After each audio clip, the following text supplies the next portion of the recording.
കരുനാഗപ്പള്ളിയിലെ UDF സ്ഥാനാർത്ഥികളുടെ തിരഞ്ഞെടുപ്പ് committee office KPCC secretary Jose Vallur ഉദ്ഘാടനം ചെയ്തു. അന്തിക്കാട് ഗ്രാമപഞ്ചായത്ത് പ്രസിഡന്റായിരുന്ന ശ്രീവത്സൻ ഈ തെരഞ്ഞെടുപ്പിൽ മത്സരിക്കുന്നില്ല.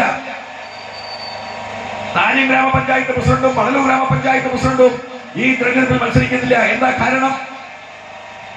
കഴിഞ്ഞ 5 വർഷക്കാലം നമ്മുടെ പ്രദേശങ്ങളിൽ പ്രാദേശിക ഭരണാധികാരികളായി ഭരണം നടത്തിയ ഈ നേതാക്കന്മാർ, പ്രത്യേകിച്ച് മാർക്സിസ്റ്റ് പാർട്ടിയുടെ നേതാക്കന്മാർ, ഇവർക്ക് വോട്ട് ചോദിച്ച് ജനങ്ങളുടെ സമീപത്തേക്ക് ചെല്ലാൻ കഴിയില്ല. നമ്മുടെ പ്രദേശങ്ങളിൽ അടിസ്ഥാന സ്ഥലങ്ങളുടെ വികസനവുമായി ബന്ധപ്പെട്ട കാര്യങ്ങളിലൊക്കെ തന്നെ സമ്പൂർണ്ണ പരാജയമായിരുന്നു എന്ന കാര്യം നമുക്ക് എല്ലാവർക്കും അറിയാം.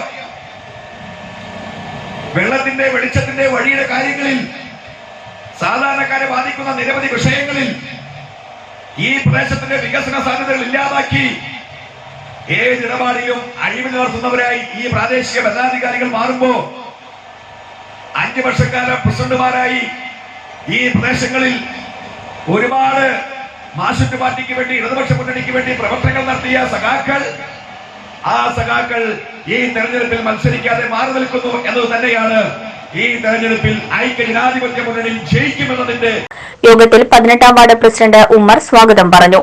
16-ാം വാർഡ് സ്ഥാനാർത്ഥി നാസർ കുമ്മങ്കണ്ടത്ത് അധ്യക്ഷത വഹിച്ചു. ജില്ലാ പഞ്ചായത്ത് സ്ഥാനാർത്ഥി K Babu, Anthikkad block Vadakkumuri division സ്ഥാനാർത്ഥി ഗീതാദാസ്, 1-ാം വാർഡ് സ്ഥാനാർത്ഥി ശ്രീഭ രതീഷ്, 2-ാം വാർഡ് സ്ഥാനാർത്ഥി രാമൻ നമ്പൂതിരി, 18-ാം വാർഡ് സ്ഥാനാർത്ഥി സീന ശിവകുമാർ തുടങ്ങിയവർ സംസാരിച്ചു.